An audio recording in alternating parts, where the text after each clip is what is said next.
And I thought there's really something inherently brave about anyone that decides to jump out of the airplane and do any art form for the first time.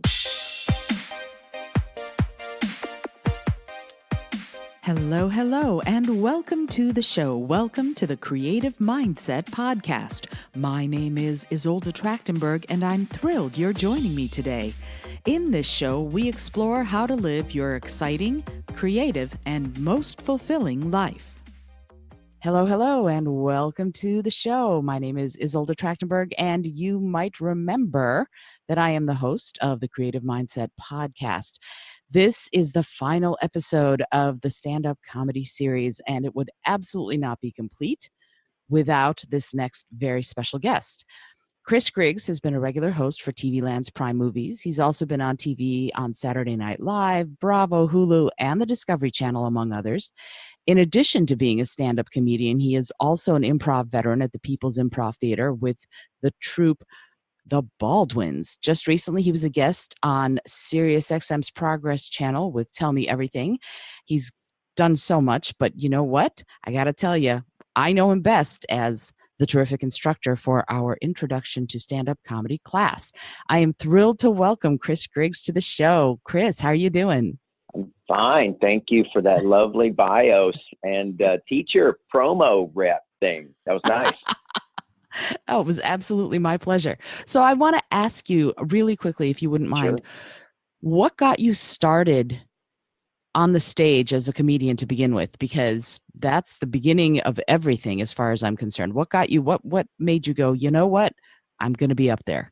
I was a late bloomer. I was raised on a farm in Tennessee. I was born in Memphis, but kind of grew up in my teen years and on the outside skirts on a farm. And I loved comedy. I was obsessed with comedy. I was always, the guy voted funniest guy in high school and college and all that jazz. But I think a lot of times, what happens, particularly if you're raised in a small town environment, there's just a fear element involved. And so it's interesting. I mean, I think you kind of manifest your destiny a little bit. And I loved comedy. I liked art, but I was afraid and I wanted stability. So I don't think it's a coincidence that I wound up out of college as a writer at an ad agency, writing commercials. So it was sort of it was a semblance of creativity to some degree, and the money was pretty good, and I did well at it, but it wasn't necessarily performing. So I always had a bit of a chip on my shoulder, and I kind of bounced around the country at some point. I lived in Cincinnati for a while. I lived in Columbus, Ohio for a while. But I kind of started, as I started to get towards my late 20s, I wanted to perform. And I decided I needed to be in New York because, and this is a dumb rationale on my part, by the way, but I had this whole thing about, well, what does it really matter if I'm doing stand-up if I'm in Tallahassee, Florida? Who cares? But that's a dumb rationale on my part. But that's what was going on in my younger version of my brain. And I finally did get to New York, but I still wasn't thinking about performing. But I started immediately taking improv classes at Second City because I was obsessed with the early couple seasons of SNL, and they all studied at Second City in Chicago. So I just wanted to know, what is this secret sauce that they're doing?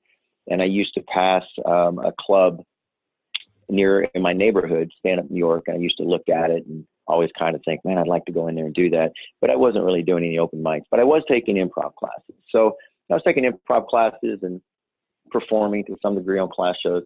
And then the short version is basically I was working on the military's advertising, and I've never been in the military, but I was working on their advertising anyway.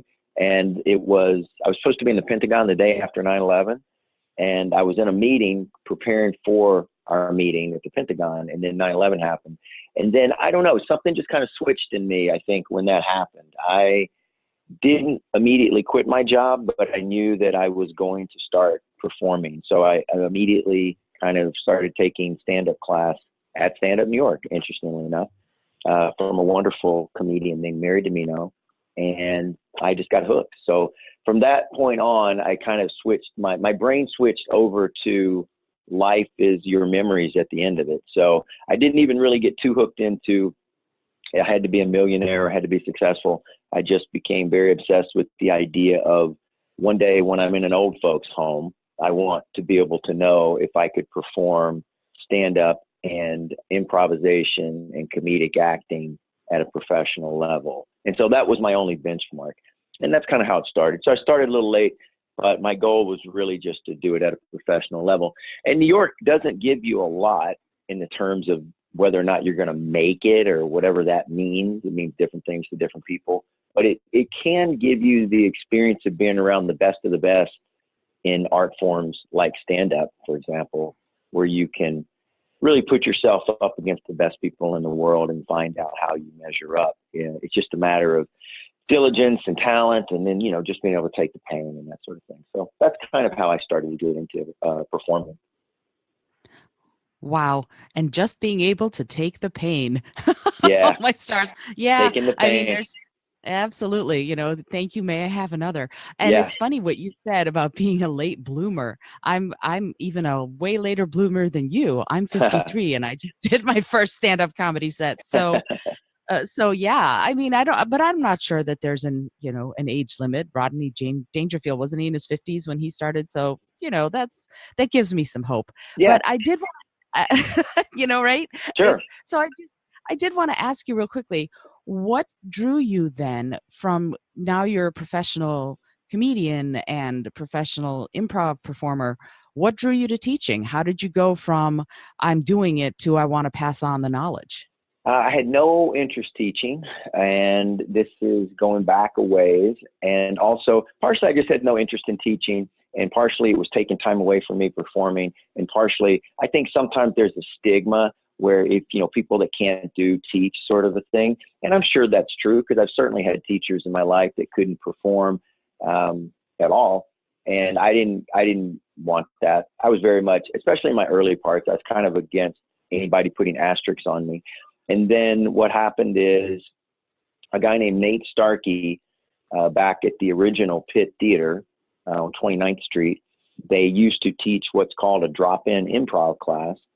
And in the lobby of the place, it was Saturdays from 3 to 6. And Nate, it wasn't really that fruitful. There was only like a couple people showing up. And Nate was pretty ingrained in the theater as a teacher at the time. And I think he just had bigger fish to fry. And he kept trying to get me to take over this drop-in class. And then I was like, well, why don't I want to teach? I don't really want to do that. And then ultimately it kind of just came down to, at that point in time, there was basically a 50-50 split, as far as people coming in. And I kind of needed money at the time. And I thought, man, I'm always running around performing. I know a million people. I could probably get people to come to a drop-in. It was only $10 at the time. And I said, okay. So I said yes. And then I started doing it, and I found that I enjoyed it, especially teaching improvisation at that time, because I felt like I was helping people, maybe putting some good karma in the world. I think improv is a very pragmatic art form that helps people with their life and helps people with therapy. It helps people with relationships. It helps people with public speaking. So it's just all in all, it's a good art form, especially for at that point, because I felt like anybody could jump, I mean, I was kind of like, if you don't have $10, I'll give you $10. Geez. I mean, just, there was no impediments to people being able to study with me at that time. And I liked that. And then that was it. And then people for years asked me to teach stand-up, and I had no desire to teach stand-up because I don't think you can teach people how to be stand-up comics on a certain level. Whereas with improv, it's a bit of a healthy art form that everybody can benefit from. Stand-up is a bit more, there's a lot more Darwinism going on in stand-up. There's a lot more, everybody in the world's not funny. Everybody in the world is not going to be able to put that much, time and diligence into it. So I wasn't really interested in teaching stand-up. And then finally, 2.5 years ago, maybe, or 3 years ago, I was sitting down talking to the theater, and I agreed to do an intro class. And I thought, well, I'll do an intro class, because for similar reasons, because even though, if you've been doing it 5 or 8 years, I don't really have an interest in having to gut half your act and tell you how to get to the next level.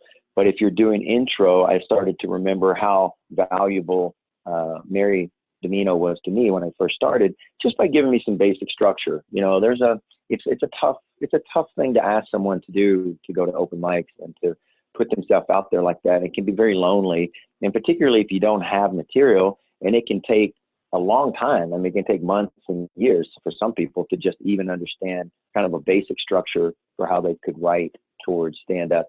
And I thought there's really something inherently brave about anyone that decides to jump out of the airplane and do any art form for the first time and then perform it in public, and particularly so with stand up, because I've dabbled in many art forms through the years. So I think stand up is the scariest thing to try to do for your first time. So I thought I would do that. So I tried it out, and I just, if you take me for improv, I'm a bit of a taskmaster. I'm heavy into theory, and I push people. But when it came to stand up, I just wanted to try to be a facilitator and just try to help them get ready for, the big game, the first show that they do. And I kind of enjoyed that. And then I think particularly because now I don't work a day job, so I pretty much everything is acting or stand up, working road gigs, doing things like that, and also teaching. I like having the buffet option of teaching more so I'm not just teaching one thing. I can teach, what am I feeling? I can teach, an intro stand-up class, or I can teach, here's an improv class I could teach. So it's nice to have a bit of variety. And in that variety, you had us. We did. Had this... Speaking of variety, that's a transition. Yeah. Seriously. You were quite the variety. We were. And we had some people who've been doing it for a few years, who've been doing stand-up for a few years. And then we had people who had never performed before. And I wanted to ask, did you do anything differently in working with the really, really new people? How did you approach the people who were, well, maybe not terrified, but certainly hesitant to do the work as far as standing up in front of people and trying to be funny? I felt like I was having to approach different people in different ways in that class, but I think that's hopefully, at least I've gotten a lot of written evaluations through 12 years. So as much as I give people notes, I've certainly got to read plenty of notes on myself through anonymous evaluations that people do. So I feel like one thing that I generally am pretty decent at is I don't talk to everybody the same way. So I don't approach people the same way in a class. I don't give the same notes to everybody over and over in the same class. And I try to give someone a bit more of a perspective that's uniquely theirs as to how they're approaching this, and kind of breadcrumbing how they're, just one of many possible ways that they might be able to pursue their career. And I think that in a perfect world, no one in an intro class with me would have done stand-up for a couple of years. That would be my druthers, because I think when people first start out, they're more malleable and they don't have preconceived ideas, and they are more open to just take the experience for what it is and then write the material and then perform it. And then realizing that honestly, a class show in the scheme of things with stand-up is just a grain of sand on the beach. I know it's hard for us not to make it precious, but as much as I loved my intro class that I took, in the scheme of my stand-up career, it's like a grain of sand, And it was an important grain of sand because I felt like it got me off on a good foot, but still. So it's one of those things where I think this particular class was great. I really actually liked the variety. I also think at times it could be a bit more combustible because people were coming at it from different levels of experience, and not just stand-up experience. To some degree, it could have been life experience or other things that it kind of put into their life. So you're having to just kind of deal with people in a different fashion. But it all seemed to come together in the end, as far as the show went. Oh, sure. Everybody I talked to certainly had a great time at the show, and we made people laugh. Yeah. Yeah. We had a big house. It was super fun. Everybody had a good time. Yeah. Yeah. And that part was terrific. So let me ask you something though about this. How do I put this? About the storytelling aspect of it. Sure. I personally had, I had a lot of stories and had to sort of refocus into that setup punchline format. When that happened, when you told us, because let me tell you, if you're listening, what we had to do was do the Now I'm talking to my audience right now for a sec. Sure. What we had to do was do everything autobiographical. We could not be talking about, oh, let's talk about the state of politics today. It was not like that at all. Everything had to come sort of from your own life. And so I wanted to make that clear before I ask my next question. So we started out, now I'm talking to you again, Chris. Sure. I'm We back. started out, yeah, and we're back. We started out telling stories and then had to focus in instead over those few weeks in the setup punchline formula. And for me, somewhere between week 4 and 5, it hit, and I started going, oh, that's what he meant. And I was Yeah. able to take my stories and start thinking about that idea of setting it up and then hitting with the punchline. What goes through your mind when you're seeing your students struggle with that? Because a lot of us started with stories and had to change everything up. Are you frustrated? What's happening inside you when you're going, no, it's got to be a setup punchline. These are stories and they're great, but I need the other thing. How, first of all, what goes through your mind? And second of all, how do you help your students understand that process? Sure. Well, I try to convey out of the gate, and and sometimes it's hard because I kind of know what I convey to some degree because I've done this a few times. So, and I sometimes have to reconcile.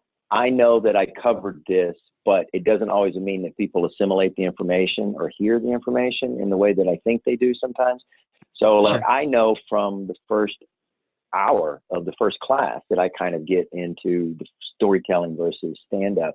And what I try to basically convey to people in the class that I hope that they get is that I'm not talking about stand up as an end all be all. Like this is the way you have to do it. This is the only way you can do stand up. There are certainly storytellers that do stand up. And there's a lot of people that are not doing stories, but people think they're doing stories, but they're really just writing joke to joke and they're writing on topic or they're writing to theme. And so it kind of feels like a story, but it's not really a story. So I basically am just kind of going with a very conventional setup punchline structure because it's sort of that it's the key chord on a piano. It's just the basic chord that you start to build everything off of. And so if you can't do a basic chord, it's kind of hard for you to write a concerto. So a lot of people, to me, storytelling is making it's just a lot more complicated. It's a different art form as far as writing it.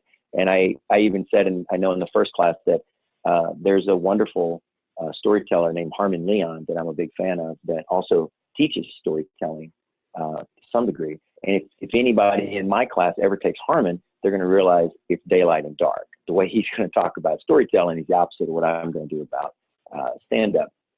So I know that it's very different, and it's sort of rather than just trying to juggle a very basic premise and trying to write something that could be funny at the end of it, which, it's a punchline, trying to write a story and keep your laugh count.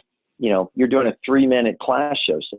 So a story in and of itself could burn up a couple minutes and then it doesn't really work. And I think a lot of people don't sit in a stand-up club, after dropping 15 or 20 bucks for the ticket, buying 2 drinks that are probably going to knock them in at another 40, 45 individually. If they got somebody with them, they're 90, 100 bucks in, and they're going, man, I hope somebody tells me a really good story. That's not why they're stand-up. They're there to laugh. So the idea of keeping a laugh count into a story is an even harder art form. So let's say if someone could write a nice story that I would be at least dramatically or narratively engaged in, it's even more challenging for me to write a story that people are laughing, every 10 or 15 seconds, or even every 30 seconds, really. So that's why, it's funny. Storytelling it's strange because I am trying to do the thing that ultimately will be easier for you to get to where you want to be, but it feels like it's harder in the beginning of the conversation. Whereas you're doing something that feels easier for you, which it is, because it's a lot easier to do a stream of consciousness narrative and just, throw it up on a piece of paper and say, I wrote a story. And then that's easier for the student, but it's not going to be easier long-term because that's a harder process to be able to duplicate. And I also, I tried to convey in the class too, that there may be an anomaly among you. Just because I'm kind of teaching a basic 101 standard doesn't mean that there might not be someone that just inherently knows how to write a story that has a good laugh count out of the gate, that's very personal and fun. One of the best improvisers I've ever seen live on stage has never taken an improv class in his life. And he just goes up and says the first funny thing that comes to his mind. And he's very, very funny, but he's an anomaly. He's not necessarily, like myself or the rest of us. So that's kind of it. So so that's the first part of your question. The other part of your question is like, what goes through my mind? I'm not ever upset with someone because, like, there's several examples of this kind of stuff with me particularly, but I'm never upset with anyone because we're into week 2 or 3 and they're still writing stories. I tend to get more frustrated when someone acts like that I don't know what I'm talking about, or that, like, their way, this is better, or this is way better than what I'm talking about. And sometimes it'll manifest in ways where it's like, oh, well, I just, the way we're writing, it doesn't sound like me. And so this story sounds like me, which of course it does, because you're just riffing. And so it's a whole thing to try to get a joke to sound like yourself. And I kind of went through a similar thing. So I tend to just get more frustrated when people know more. I'm actually kind of trying to figure out a joke that I haven't quite worked out. And it's basically just this idea that, people used to be, we would cut up in the back of the class and do things, where is now it's a more polite version of someone going, I respectfully disagree.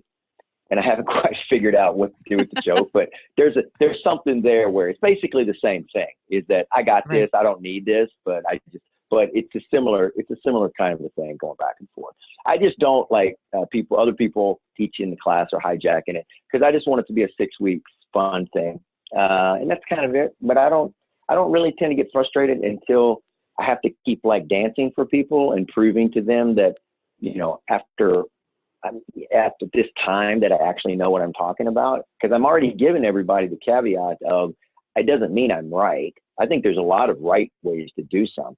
I'm just giving you something that through my experience is a good out of the gate, fundamental, foundational baseline, so that if you can do this, you could probably learn other ways to write jokes. But if you immediately try to dive into the deep water, you may not ever get back and learn how to write just kind of the baseline of a joke. Because I don't even think, I'm in a place now where, like, there are times that I might write just a basic premise and then write a punchline to a joke, but it's not this. I don't think it's my norm anymore. I think I basically just write to laugh count now. So I just try to write, here's an idea, here's a payoff, here's an idea, here's a payoff. But I'm more trying to keep it in terms of a theme. Because, I think you saw me perform at the class show. There were some topics that I talked about for a while, and but they were more like an amalgamation of a bunch of jokes. And I think now what I'm trying to do, at least where I'm at now, is just writing that way without having to piecemeal a bunch of jokes together, but more just writing to a topic. So. Well, it sounds like you're staying on your theme, but in the flow, which I think is terrific, and it's interesting. I try to keep a flow, yeah. Yeah, no, I mean, certainly I saw that in the class show. Sure. That was evident, quite evident. And, you said something that I think is really interesting. It's almost like that idea of making that shift between storytelling and joke writing. It's a mystery in some ways, at least it was to me until it started happening. And Brittany Raper, one of the other students in the class, she wears a necklace that says, trust the process. And it feels to me like what I was hearing you just say is like, no, trust the process. Did she have that when she first took the class? Because I say that, so that's why I'm asking. No, this was given to her by, I think, her grandmother. Oh, wow. See, that. Yeah, she said. So see, she came in with the right thought, because I know I tell this story. I think I told it in that class, but there's different versions of the way I tell the story. I don't actually think I told the autobiographical version of that. I probably just said some version of trust the process. But when I first started doing stand-up, I was at a club bar. I was just, at that time, and maybe they'll still do that, I would just say, hey, I want to be a stand-up. Can I watch the show? And a lot of times they would let me slip in the back and watch the show for free as long as I bought a drink. And Mike Bichetti, he's an older comic, and he's actually he's about to be the co-host on the new Artie Lang podcast that's about to come out. He's a lovely, lovely man and a great comedian. And he told me that you have to learn to love the process of it. So if you want to be a stand-up, then you have to learn to embrace or love the ideas of the processes that go into doing that. And that's why I think the difference is that I wasn't that interested in being combative with teachers when I first started, because I needed to understand the process. So I needed to understand the components of it. So I think learning to be a part of the process, because ultimately you may never get whatever the end game is that you're trying to get. The only thing that you know you're going to get is the process. So even when I started doing stand-up, and I said earlier in the podcast I wanted to be a professional comic, what I was really excited about is the idea of, I was excited about the process. And then even sometimes when the process was tough and I would do a road gig and bomb and things like that, I knew that it was part of a grander design, that I was becoming what I wanted to become. So I tended to not get into super funks about it. I tended to be pretty good about it. I think interestingly, at least with stand-up, I think I always had a pretty healthy relationship as far as, I know this is not cool, this is painful, but I tried to reconcile it. Because ultimately, I think Bill Burr said this, if there's anything in your life you could do besides stand-up, you should do it. And I think they had that in the first episode of Miss Maisel, where they had the Lenny Bruce character tell her if there's anything else in her life that she could do besides stand-up, she should do it.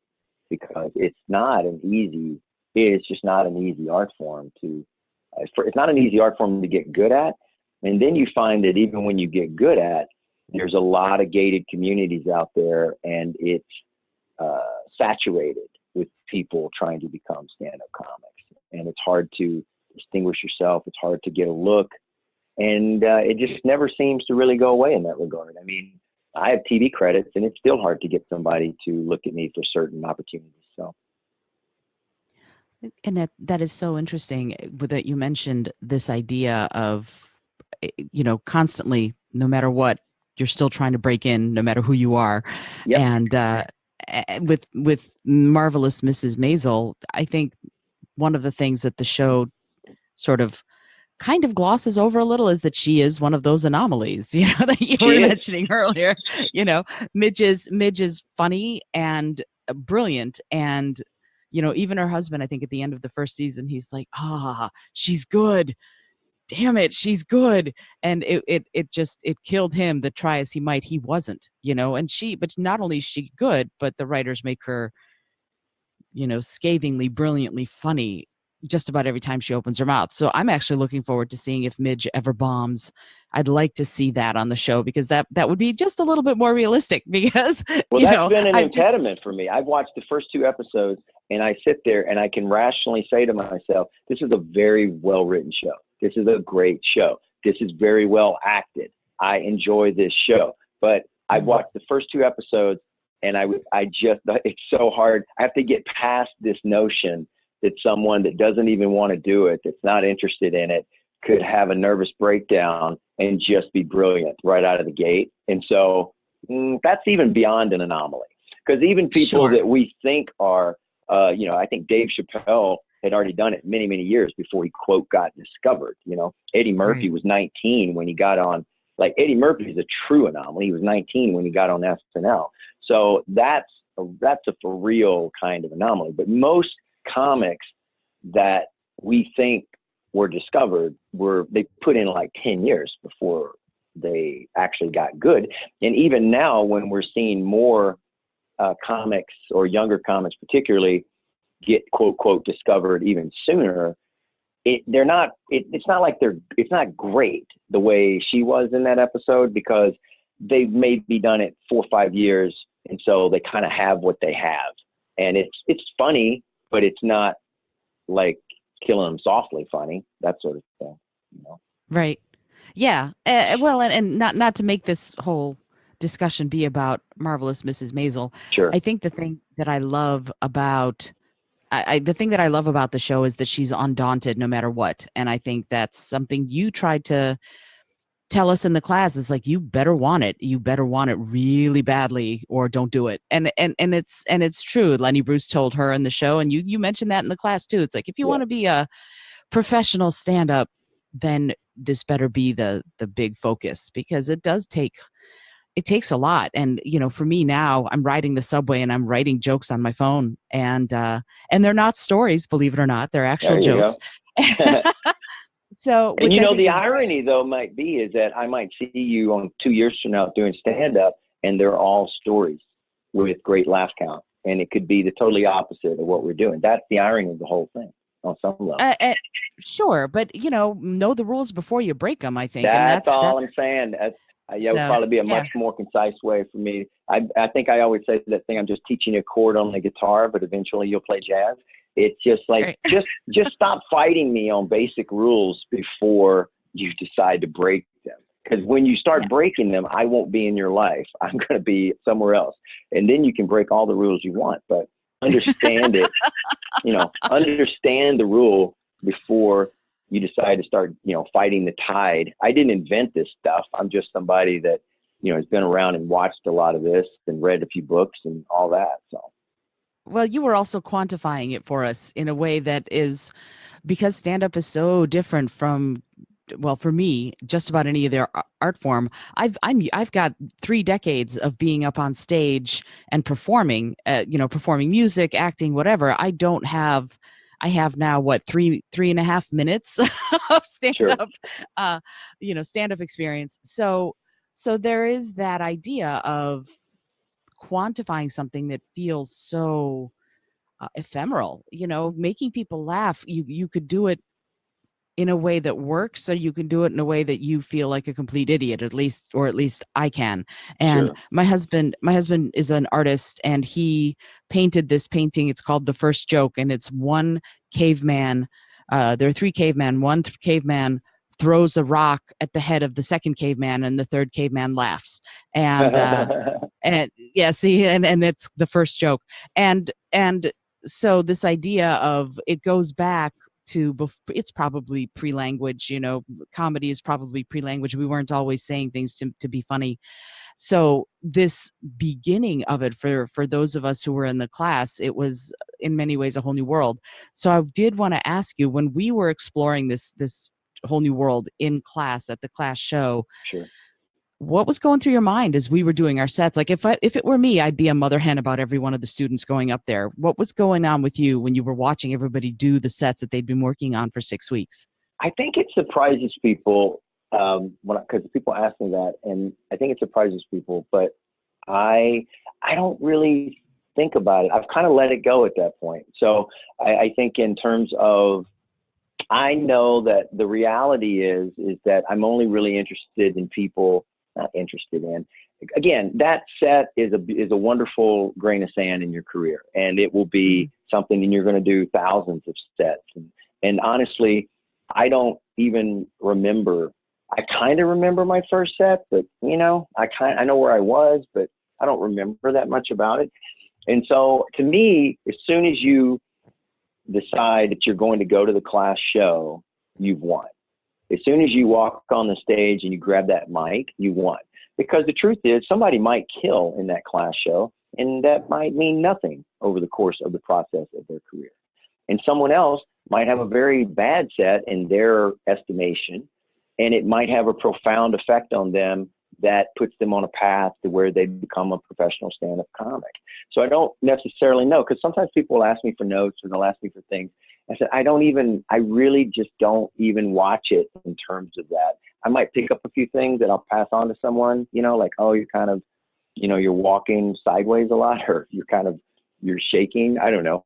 You're reading from your phone. I don't know, little things like that. But I kind of just think you've won as soon as, because like we had a student that had no idea, had no intention of doing the class show, and then she made the class show. And from talking to her, I don't really get the information. She may never do stand-up again, and that seems like she just wanted to make friends, which is great. So that's awesome, and she did great on the stage. So I think, to me, as soon as she got up there and did it, she won. And then we had another student that had no interest in doing stand-up. She was just petrified of public speaking, and she did just a 2-minute set. And so to me, she won. I think what's kind of cool about those moments are their armor. And you can say, yeah, I did that. I did that, and that was very scary. So maybe I can tell Bob that I don't like the way he talks to me about my status reports in a meeting, you know. So I think it can give you a little bit of courage that you're enough and that you have enough value. Get up there and do your thing, and it's cool. Because I think there's enough of, especially going through a class process, there's enough of chipping away at everything because there's always another step with stand-up. There's always another level. There's always another deal. And so I think with the class show, I just accept it for what it is. It was a win. You made it. You had a big house. And I very rarely, out of the course of teaching, am I disappointed, you know, with people. Even I've had people that didn't listen to anything I said the entire class. And then and then they would talk to me after and go, yeah, okay, I get it. Now I know what you're talking about. And I think that had value for them. So they don't need me to tell them that, because if I tell them that, I feel like that doesn't really mean anything. But if they go through the experience and doing the show reinforce some things that we learned in the class, then they won. If it didn't, then, you know, that is what it is, I guess. But I think especially doing your first show, because I sometimes tell people, like, all your friends want to see you do stand-up the first time and nobody wants to see you do it the 10th time. It's like, catch me when you're ready sort of thing. So it's kind of, it's a nice celebration of art. People are there. And I think it's a gift for me, if I'm being honest, because I'm rarely in the situation where a large room of people are there to completely celebrate the art of stand-up. My situations are always going to be, people spend a lot of money. People are very combative with it as an art form. People think they know what funny is. People think that they could get on stage and grab a microphone out of the audience like Miss Maisel and be better than me. So my situations with stand-up are different, you know. Like, I tend to get the celebration of the art after I've done a few jokes and people know that I'm a professional. But the overall vibe of just people walking in from the beginning to the end of, we're going to celebrate people doing something brave, you know, in the art of stand-up. It's kind of something I'm more interested in just soaking in and experiencing for myself. And I'm proud of everybody for getting up and doing it. But I don't really have I want to give you notes after. I do have anxiety, which I don't like, about the producing part of the show before we get started. You know, like, I have to work my own tech. I have to book an MC, and I try to book an opening comic, and I have to sort of herd the kittens a little bit in the beginning. And, you know, here's the microphone, here's the way this one works, or, hey, here's your videographer. I have to do a little bit of that kind of,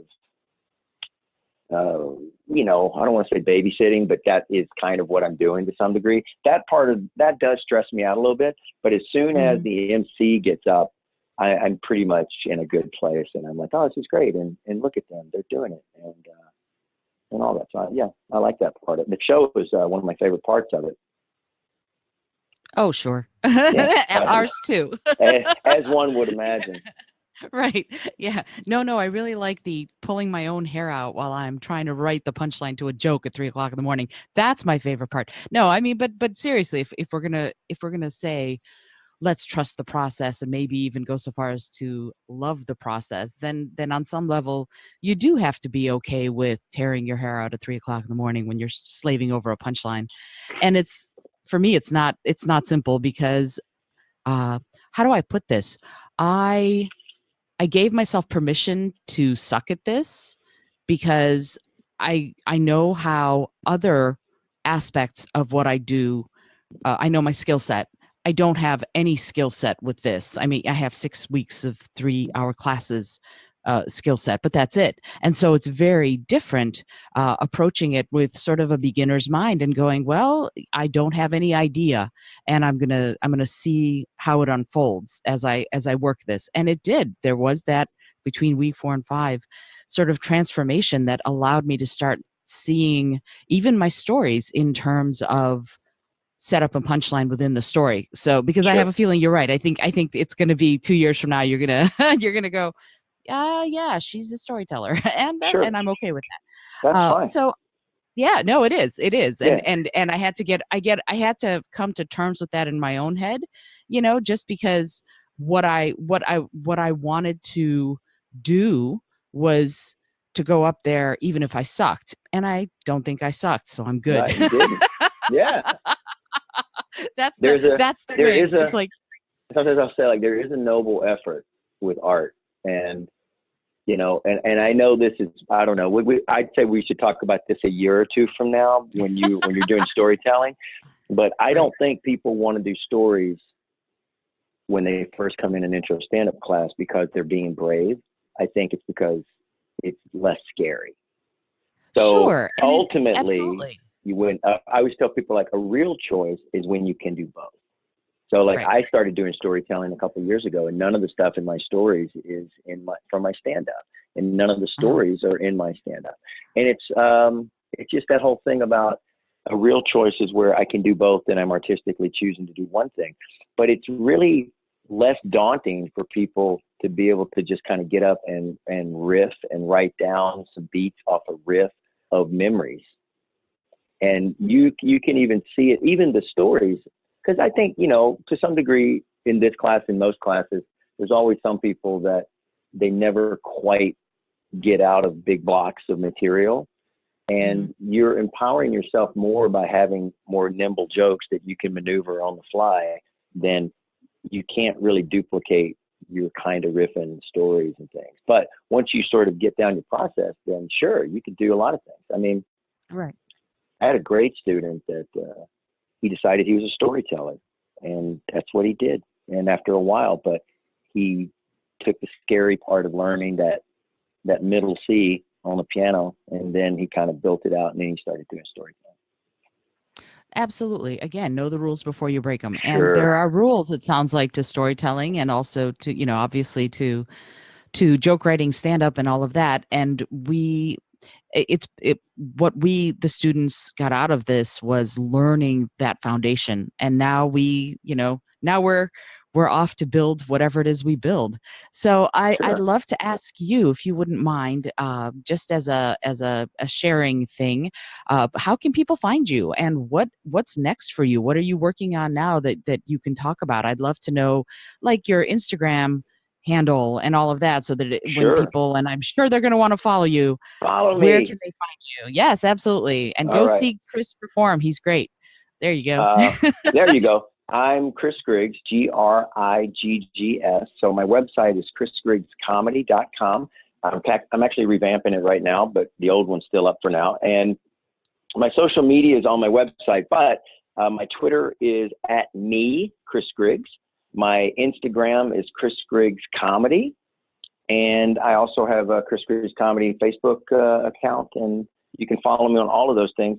I am one of the original founders of a group called the Baldwins. We're a comedy improv group that we're the only weekend repertory performance team on the weekends. We do Saturdays at 8 o'clock at the People's Improv Theater at the Pit Underground each week. And I am working on 3 pilots right now. So if any of you are angel investors and you would like to be sent a script, I would love to talk to you. They're quite funny. And I also have a web series that I'm bringing in product sponsors right now. So I've already got a skincare line, and I have 5 scripts for that. If you're interested in doing some product sponsorship and kind of a wacky idea, happy to send that to you as well. Oh, I did not know about any of this last stuff. This is fabulous. I can't See, wait. I'm grinding. I ain't just teaching, I'm working. Yeah, you are. That's great. Well, I'm looking forward to seeing the finished products. Unfortunately, my only angel investing is to make sure my cats have food right now. So There you go. otherwise, I'd be totally on board. So Sure. listen up, all you angel investors. Get in touch with Chris Griggs so that you can be a part of something really fun and hilarious. All right, Chris, I want to thank you for your time. I don't want to take up too much more of it. Thank you so much for joining me on the show. Thanks for having me.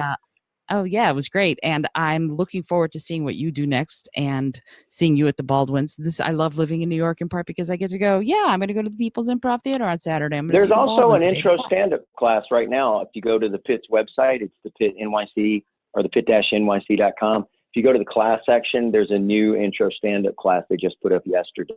So you can find out what all this podcast is about. Yeah, absolutely. And you should take the class. This was, even if you don't necessarily want to be a stand-up comedian, you will learn a lot about performing, about being concise, about breaking things down into their foundations. It's incredibly helpful for public speaking, communication, all sorts of things. I haven't even begun to plumb the depths of what I've gotten out of the class. So you will love the class if you decide to take it. All right. Thank you so much again, Chris. My name is Isolde Trachtenberg. This has been and continues to be the Creative Mindset Podcast. If you like what you're hearing, please consider leaving a review of the show.